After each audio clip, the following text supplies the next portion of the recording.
नमस्कार, मैं हूं अंकित और आप देख रहे हैं राग बिहारी। आज बिहार में गर्मी है, पारा चढ़ा हुआ है।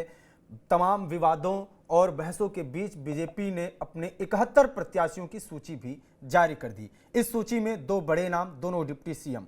तारापुर से सम्राट चौधरी, जिसपे आशंका जताई जा रही थी, उनका नाम फाइनल हो गया है। लखीसराय से विजय सिन्हा है ही है। लेकिन इस बीच में सवाल यह है कि कुछ सीटें हैं जहां पे विवाद है, जैसे ललन सिंह और विजय सिन्हा की लड़ाई चल रही है। इस लड़ाई के बीच में प्रहलाद यादव फंसे हैं। प्रहलाद यादव एक बड़ा नाम, आरजेडी से आए हुए, और अब वो बीजेपी से टिकट चाहते हैं। उनके लिए बैटिंग कर रहे हैं विजय सिन्हा। क्या पूरा विवाद है, इसको हम आज के इस शो में समझेंगे।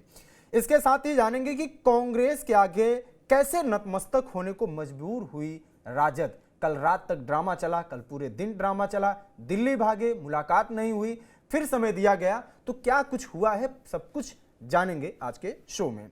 इसके साथ ही जानेंगे कि तेजस्वी यादव के घर रात में क्या ड्रामा हुआ, रात में किस तरीके से सिंबल लिए गए, दिए गए, लोगों को वापस किया गया। तेजस्वी यादव, लालू यादव, पूरी रात ड्रामा हुआ है। सब कुछ समझेंगे आज के इस प्रोग्राम में। बात करने के लिए रोज की तरह हमारे सीनियर एग्जीक्यूटिव एडिटर सर हैं पंकज कुमार जी। सर, पहला सवाल यही है कि विजय सिन्हा का तो टिकट फाइनल हो गया, क्योंकि बड़े नाम हैं, डिप्टी सीएम भी हैं। सम्राट चौधरी का भी मामला हल हो गया।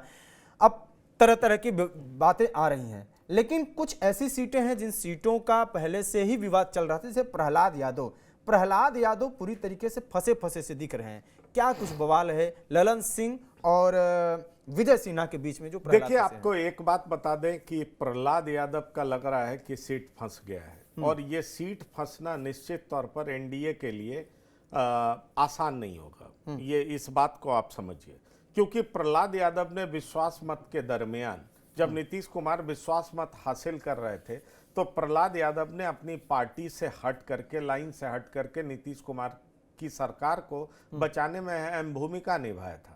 अब प्रहलाद यादव का टिकट लग रहा है कि आप समझ लीजिए कि कट गया है, ये मान लीजिए कट चुका है, इसे औपचारिक घोषणा होना बाकी है।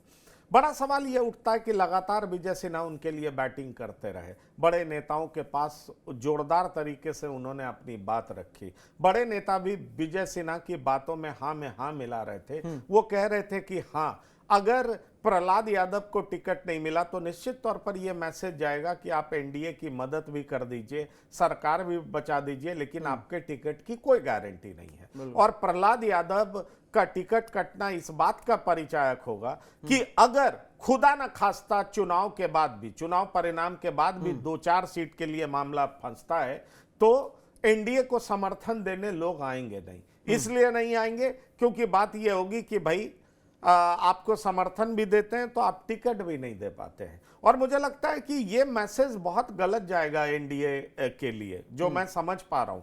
वैसे आपको बताएं कि अपनी पार्टी को तोड़ करके दूसरे को समर्थन देना ये भी कानूनन सही नहीं है, लेकिन उसके बावजूद ऐसा देखा गया। आप याद करिए कि मध्य प्रदेश में 20 से ज्यादा विधायक आ गए थे ना समर्थन देने के लिए, और बीजेपी ने अपने बड़े नेताओं को दरकिनार करके उनको टिकट दिया, क्योंकि विश्वास हासिल करना था कि भाई जिनका हम समर्थन लेते हैं उनको हम टिकट देते हैं। लेकिन ऐसा हो नहीं पाया, इसलिए ये बड़ा चर्चा का विषय बना हुआ है। वहां बीजेपी और जेडीयू के बीच में तनातनी जारी है। वहां यह कहा जा रहा है सूरजगढ़ा में कि बीजेपी के लोग रामानंद मंडल के लिए काम नहीं करेंगे, क्योंकि ललन सिंह चाहते हैं कि रामानंद मंडल को टिकट मिले, इसलिए रामानंद मंडल को टिकट मिले। अब देखिए जिस तरीके से मामला गहराता जा रहा है, और मैं आपको बताना चाहूंगा कि कल इस बारे में बहुत देर चर्चा हुई। संजय झा के घर पे चर्चा हुई, और संजय झा के घर पे ये बहुत बड़ा विवाद बना रहा।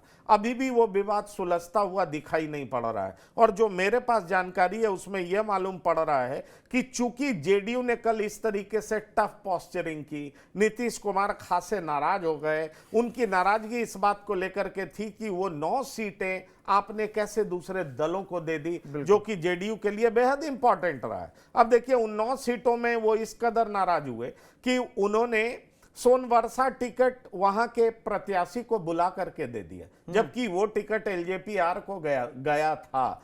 तो रत्नेश सदा को वो टिकट दे दिया गया, वैशाली वाले कैंडिडेट को बुला करके टिकट दे दिया गया, सुनील कुमार को सिंबल दे दिया गया। तो समझिए कि और जो मोरबा है, मोरबा सराय रंजन के बगल में है, तो मोरबा इसलिए इंपॉर्टेंट माना जाता है कि भाई वहां से मल्लाह को टिकट दिया जाता है और विजय चौधरी की जीत सुनिश्चित होती है। कई बार आप अगल बगल के सीटों में इस तरीके का जातीय समीकरण बिठाते हैं कि इस सीट पे तुम इस जाति को वोट दो, दूसरी सीट पे हम दूसरी जाति को देंगे और दोनों एक दूसरे का समर्थन करेंगे। तो इस तरीके से पॉलिटिक्स होता है। लेकिन जो मोरबा था उसको लेकर के भी बड़ा बवाल उठा कि कैसे आपने उसको दे दिया। चलिए, ये सारी बातें हुई। नीतीश की नाराजगी भला बिहार में तो कोई मोल नहीं ले सकता, और जिसने भी नीतीश की नाराजगी को चुनौती दिया है कल फिर साबित हो गया, उसको मुंह की खानी पड़ी है। तो बिहार की राजनीति में एक बार फिर से साबित हो गया who is the boss, Nitish Kumar is the boss. आप कहीं और के कुछ भी हो सकते हैं, पर बिहार में अभी तक पिछले 20 सालों से वही हुआ है जो नीतीश कुमार चाहे हैं, और नीतीश कुमार ने एक बार फिर साबित कर दिया। अब मैं अंदर की कहानी बताना चाहूंगा कि जब इस बारे में बड़े नेताओं ने बात की प्रहलाद यादव के बारे में कि भाई ये सीट आप भले ही जेडीयू से लड़ा लीजिए प्रहलाद यादव को, लेकिन सिंबल प्रहलाद यादव को मिलना चाहिए, तो नीतीश कुमार ने कह दिया कि इस बारे में ललन बाबू से बात करिए, जो कि मेरे सूत्र बताते हैं। और फिर ललन बाबू कहां मानने वाले थे, ललन बाबू तो प्रहलाद यादव के खिलाफ थे। और दरअसल जो लखीसराय सूरजगढ़ की राजनीति है वहां पर दो बड़े नाम हैं, एक राजीव रंजन सिंह उर्फ ललन सिंह है, भाई आजकल प्रधानमंत्री के भी नजदीक हैं, और जेडीयू के तरफ से सीटों के बंटवारे में अगर दो व्यक्ति बहुत एक्टिवली इन्वॉल्व थे उनमें ललन सिंह और विजय सिन्हा थे। जहां तक सवाल है विजय सिन्हा का, विजय सिन्हा ने प्रहलाद यादव के लिए जोरदार बैटिंग की, उन दिनों को याद दिलाया कि कैसे प्रहलाद यादव ने हमारी सरकार बचाई थी। वह उस परिस्थिति में बीजेपी के बड़े नेता माने, वो समझाने का उन्होंने प्रयास किया। लेकिन मुझे जो जानकारी मिल रही है, वैसे औपचारिक घोषणा होना बाकी है, मुझे जो जानकारी मिल रही है कि प्रहलाद यादव को टिकट एनडीए के तरफ से नहीं मिलने जा रहा है, और ये मुझे लगता है सूरजगढ़ा में खास तौर पर बीजेपी मायूस होगी। और इसको देखा जा रहा है कि विजय सिन्हा और ललन सिंह के बीच में जो राजनीतिक वर्चस्व की लड़ाई है उसमें प्रहलाद यादव बलि का बकरा बन गया। फिलहाल तो पहली लिस्ट में सूरजगढ़ा का नाम है भी नहीं, और 71 फाइनल भी हो गए हैं। कुछ बड़े नाम गिना भी देते हैं कहां से किसको मिला है, बाकी तो देखिए पहली लिस्ट तो सिर्फ बीजेपी की है ना। हाँ, अभी जेडीयू की लिस्ट आई नहीं अभी। अब बीजेपी की ओर से टिकट मिलता तो प्रहलाद यादव का नाम रहता, तो पहली लिस्ट में तो नहीं है। ये सीट फंस रही है, लेकिन मुझे जो अंदर की जानकारी है फंस रही है, पर ललन सिंह इस पे 20 पड़ रहा है। दरअसल ये सीट जेडीयू की रही है, और ललन सिंह की दलील यही है कि ये जेडीयू की सीट है तो बीजेपी को कैसे जा सकती है। वैसे कई सारी सीटों में बंटवारा हुआ है, एक दूसरे को दिया लिया गया है, लेकिन इस जगह पर यह बात चल रही है कि भाई हम प्रहलाद यादव को टिकट नहीं देंगे। बीजेपी की तरफ से यह भी कहा गया कि आप जेडीयू से ही लड़ा लीजिए, पर प्रहलाद यादव को उम्मीदवार तो बना लीजिए। ललन सिंह ने मना कर दिया, ललन सिंह नहीं चाहते प्रहलाद यादव बने। और कल इस बाबत कई दौर की मीटिंग हुई, जान लीजिए प्रेस कॉन्फ्रेंस कैंसिल हुआ, बहुत कुछ हुआ, लेकिन प्रहलाद यादव का टिकट फिलहाल फंसता हुआ दिखाई पड़ रहा है। और मेरी मानिए, जो मेरे सूत्र मुझे बता रहे हैं कि शायद प्रहलाद यादव एनडीए का टिकट पाने में कामयाब नहीं होंगे। गया का वो सीट जिस पे बोध गया शहर का था, प्रेम कुमार के बारे में चर्चा चल रही थी, उनका टिकट कट जाएगा, कैसे ये वापस हुआ, उनको टिकट फाइनल भी हो गया है, इस बात की भी चर्चा थी। देखिए इसकी हाँ निश्चित तौर पर आप कल याद करिए, कल गिरिराज सिंह ने आवाज उठाई कि भाई जो बीजेपी की परंपरागत सीट है उसको हम क्यों छोड़ रहे हैं। और देखिए बेगूसराय में बखरी में महज 1000-1200 से बीजेपी हारी थी पिछले चुनाव में। गिरिराज सिंह का कहना था बखरी हम कैसे छोड़ सकते हैं, वो रिजर्व सीट है। और गिरिराज सिंह नाराज हुए, पर बखरी किसको दे दिया गया, तो बखरी दे दिया गया एलजेपी आर को। अब गिरिराज सिंह की नाराजगी बाहर आई। ब्रह्मपुर को लेकर के भी चर्चा बड़ी तेज थी। ब्रह्मपुर को लेकर के गिरिराज सिंह का कहना था कि बीजेपी ये सीट क्यों छोड़े। और सही में ब्रह्मपुर से जो बीजेपी का पुराना लगाव है। समझिए कैलाशपति मिश्रा जो कि बीजेपी के जनक कहे जाते हैं बिहार के, और कैलाशपति मिश्रा की बहू वहां से लड़ी है, सब लोग वहां से चुनाव लड़े हैं। ऐसी परिस्थिति में ऐसी परिस्थिति में अगर ब्रह्मपुर लूज किया गया और बीजेपी ने दे दिया तो भाई चर्चा तो होगी ना कि आपने क्यों दे दिया, और इसीलिए गिरिराज सिंह ने नाराजगी जाहिर कर दी। अब उसके बाद हुआ कि क्या बोध गया का क्या होगा। बोध गया से प्रेम कुमार लगातार जीतते रहे हैं, अब उनका टिकट कट जाएगा। वैसे ये सच है वो उम्र दराज हैं, लेकिन ईबीसी से आते हैं, मैसेज क्या जाएगा। प्रेम कुमार का टिकट कटेगा तो और कई विधानसभा में मैसेज क्या जाएगा। बीजेपी को लगा कोर्स करेक्शन की जरूरत है, और एलजेपीआर बोध गया में बहुत ज्यादा इंटरेस्टेड थी, लेकिन बहुत ज्यादा इंटरेस्टेड नहीं थी ऐसा कहा जा रहा है। तो इसलिए बोध गया को लेकर के ये कहा गया कि प्रेम कुमार लड़ रहे हैं, और पहली लिस्ट में प्रेम कुमार पहली लिस्ट में नाम है। और एक मजेदार नाम और है, दानापुर से रामकृपाल यादव का नाम। देखिए दानापुर से रामकृपाल यादव का नाम इसलिए भी है, वही तो मैं आपसे कह रहा हूं, बहुत चर्चा थी कि यहां से उनके बेटे चुनाव लड़ेंगे, पार्टी ने खारिज कर दिया। और आपको याद होगा रामकृपाल यादव लोकसभा का चुनाव लड़े थे, मीसा भारती से हार गए थे। चर्चा ये भी थी कि दानापुर एलजेपीआर को जा रहा है, दानापुर को बीजेपी ने रख लिया और बीजेपी को रखना भी चाहिए। बीजेपी अक्सर यहां पर चुनाव जीतती रही है। अब सवाल ये उठ रहा है कि दानापुर बीजेपी के पास आ गया, और बीजेपी ने एक यादव उम्मीदवार जो कि पहले क्या रहे हैं, सांसद भी रहे हैं, अब रामकृपाल यादव भाई नामचीन चेहरे हैं, उनको उतार रही है। तो बीजेपी ऐसे कई योद्धाओं को मैदान में उतार रही है, और बीजेपी ने एक रणनीति बनाई है कि भाई जो अपने को बड़े नेता कहते हैं उनको अपने गृह क्षेत्र से लड़ना होगा। इस बात को आप जान लीजिए। तो सम्राट चौधरी को इसीलिए तारापुर जाना पड़ा। सम्राट चौधरी पटना साहिब से लड़ना चाहते थे, या कुमरार में भी उनकी चर्चा थी।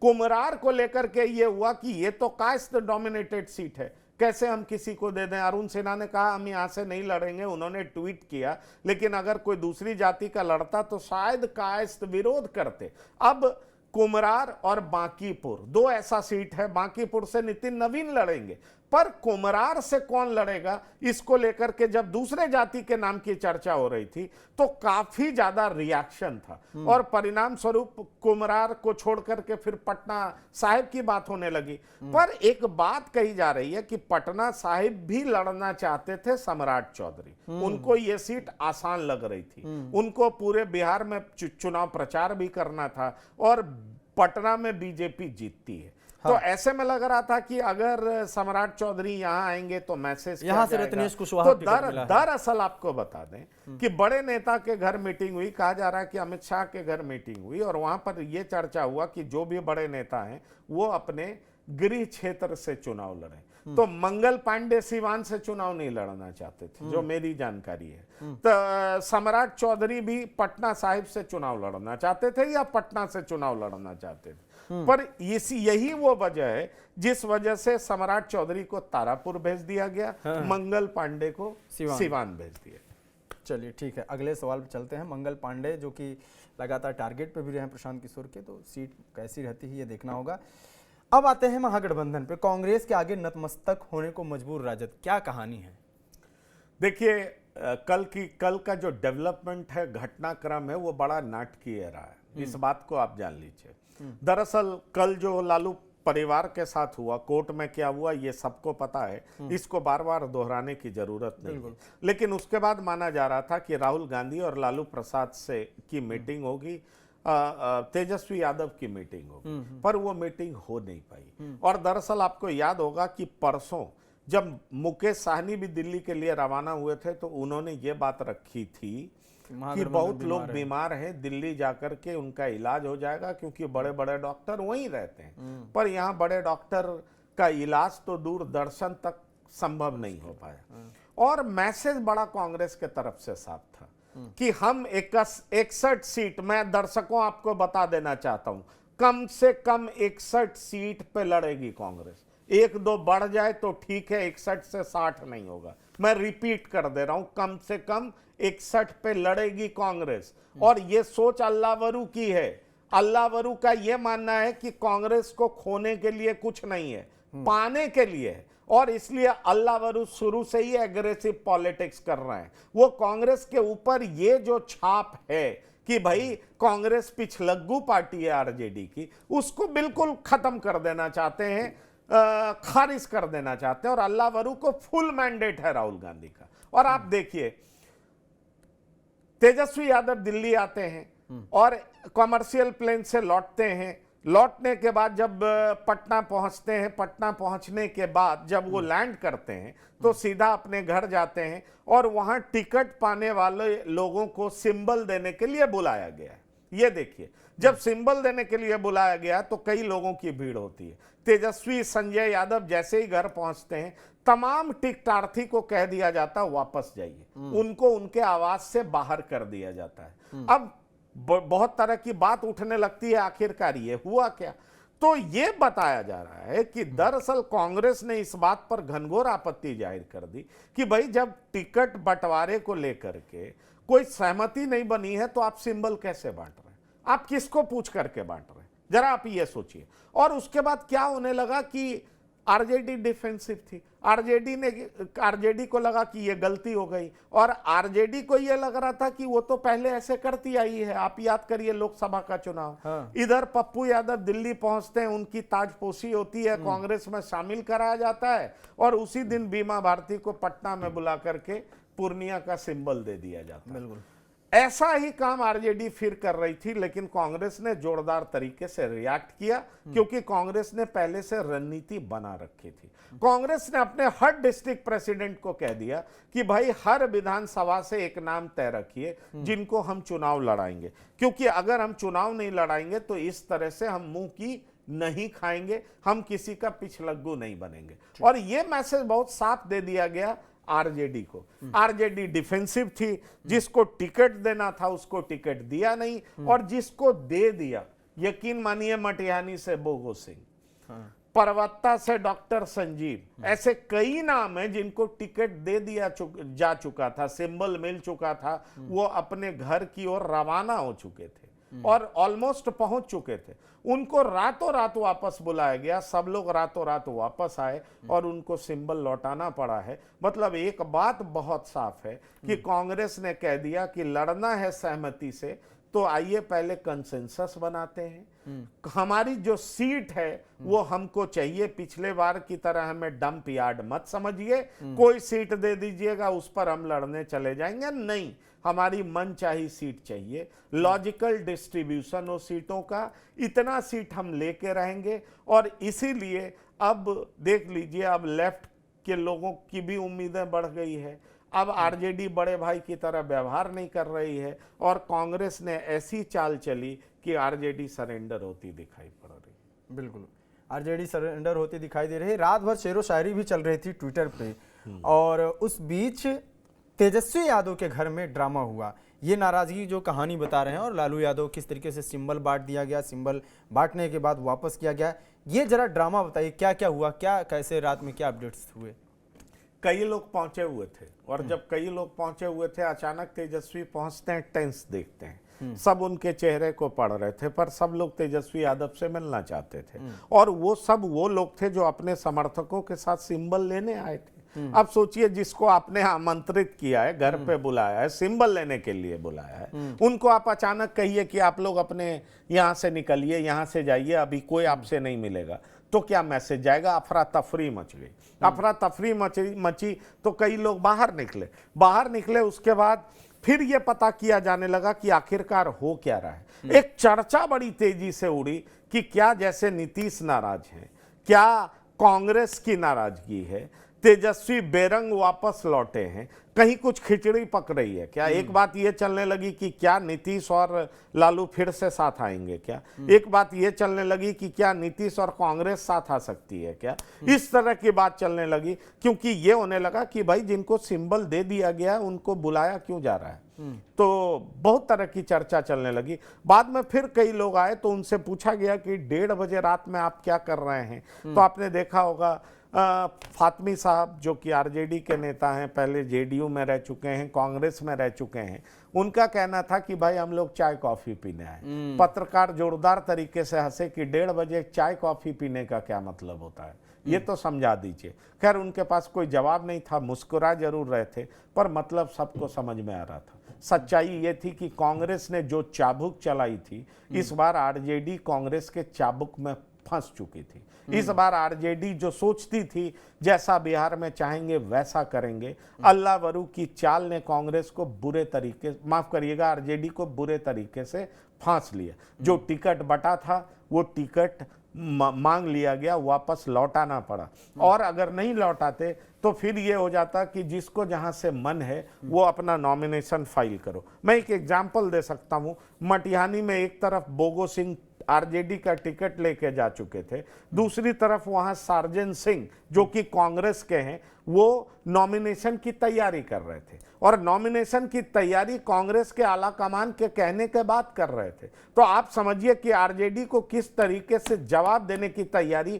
कांग्रेस कर चुकी थी। ये पूरे तरीके से कांग्रेस इस तैयारी को कर चुकी थी। और इसीलिए मैं आपसे एक बार फिर कहता हूं कि जो बात चल रही है और जिस तरीके से ये रात में पूरा डेवलपमेंट हुआ, उसके बाद पूरे तरीके से आरजेडी डिफेंसिव थी। जिनको टिकट बांटा था उनसे टिकट ले लिया, और ये पहली बार हुआ आरजेडी की हिस्ट्री में, कभी लालू प्रसाद ने ऐसा किया नहीं है। तो इसलिए यह बहुत चर्चा का विषय था। टिकटार्थी जो कि टिकट ले चुके थे उनको वापस आना पड़ा, लौटाना पड़ा, ये बात आग की तरह फैली। और उसके बाद सुबह से मुकेश सहनी बिल्कुल कमरा बंद किए हुए हैं। मुकेश सहनी की भूमिका को लेकर के कल से ही बहुत तरह की चर्चा है। मुकेश सहनी जब एयरपोर्ट से बाहर निकले, मुझसे खुद बात हुई, तो उन्होंने कहा मैं बिल्कुल महागठबंधन में बना हुआ हूं, मैं कहीं नहीं जा रहा हूं। पर क्या मुकेश सहनी वाकई महागठबंधन में रहेंगे, ये अभी भी चर्चा इसकी बड़ी तेज चल रही है कि ये क्या होगा। अब बड़ा सवाल ये है कि मुकेश सहनी क्या करेंगे, ये कुछ समय में पता चल जाएगा। लेकिन मुझे इस बारे में जानकारी है कि महागठबंधन मुकेश सहनी को शहीद का दर्जा देना नहीं चाहती। कांग्रेस और आरजेडी इस बात पे एक सहमत हैं कि भाई इनको हम उतनी ही सीटें दें जितना हम लोग चाहते हैं। भले ही वो अपनी मर्जी से चले जाएं तो वो ये नहीं कह पाएंगे कि हमारे पीठ में खंजर भोंका गया है। इसलिए जो मेरी जानकारी है 14, 15, 16 से ज्यादा सीटें उनको नहीं दी जाएंगी। और उसमें भी ये बात कही जा रही है कि उसमें भी कांग्रेस या आरजेडी अपने उम्मीदवारों को उतारेगी। भला मुकेश सहनी को यह कैसे मंजूर होगा, लेकिन इस बात की सच्चाई क्या है, ये मुकेश सहनी बाहर आएंगे, लोगों से बात करेंगे, तभी कुछ पता चल पाएगा। लेकिन महागठबंधन में मुकेश सहनी को लेकर के चर्चा तो है, बिल्कुल चर्चा है महागठबंधन में, और पूरा बवाल है। मनोज कुमार झा लिखते हैं कि रहीमन धागा प्रेम का मत तोड़ो चिटकाए, टूटे से फिर न मिले, मिले गांठ पड़ जाए। यानी जो बवाल हुआ है उस पर लिख रहे हैं। तो इमरान प्रताप गढ़ी जो कि कांग्रेस के नेता हैं, वो जवाब दे रहे हैं मनोज झा को कि पानी आंख में भर कर लाया जा सकता है, अब भी जलता शहर बचाया जा सकता है। ये बड़ी लाइन है। श्रीनिवास बीवी हैं जो कि कांग्रेस के बड़े नेता हैं, उन्होंने लिखा शहर में आग है मगर राख में अब भी रूह है, कुछ लोग हैं जो मोहब्बत को जिंदा रखे हुए हैं। यानी कि विवाद है, झगड़ा है, कैसे सुलझाया जाएगा उस पर काम हो रहा है। इन तमाम घटनाक्रम पे आपकी क्या राय है, कमेंट बॉक्स में जरूर लिखें। देखते रहिए राग बिहारी। नमस्कार।